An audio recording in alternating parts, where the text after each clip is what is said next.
நீங்கள் வந்து இன்னும் அந்த ஆர்ஜே பாட்காஸ்டர் தான் ஃப்ரண்ட்டில் வச்சுருக்கீங்க. அதுக்கான காரணம் ஏதாவது இருக்கா? ஏன்னா இது வரைக்கும் ஜெயம் ரவி வந்து பிரதர் ரவின்னு பேர் மாற்றிக்கல.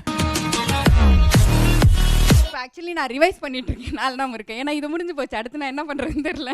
ஏங்க இப்படிலாம் சொன்னீங்கன்னா எனக்கு குற்ற உணர்ச்சியிலே நான் செத்துருவேன். சீரியஸா நீங்க நீங்க சாவணுன்றீங்களா? உன் பேர் என்னப்பா? விக்கி. விக்கி இந்த பேர் இருந்தாலே கஷ்டம் தான் பாய். அதுக்கு எங்கேயாச்சும் வந்து பேசினாச்சும் இருந்திருக்கலாம்ல. எவ்வளவு நேரம்டா பேச ஏப்பா முடியும்? கேளுங்கப்பா, உங்களுக்காக தான்ப்பா கேட்குறேன். அவன் கிட்ட மைக்க போடுங்க. நான் இப்போ வரும்போது என்னோட எஃப்எம்ல சொன்னாங்க நீ பக்கோடான்னு பேரை மாத்திக்கோ அப்படின்னா. பக்கோடா பாலாஜினா இல்ல வெறும் பக்கோடா. கலாய்ச்ச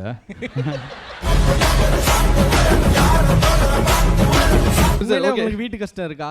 இருக்கிறதால தான் இவன் இருக்கிறதா வீடுக்கே கஷ்டம். எல்லாருக்குமே ஒரு கஷ்டம் இருக்குல்ல. எதுக்கு இப்ப நான் என்ன சமுத்திரக்கனியா என்கிட்ட எதுக்கு இதை பேசுறேன்?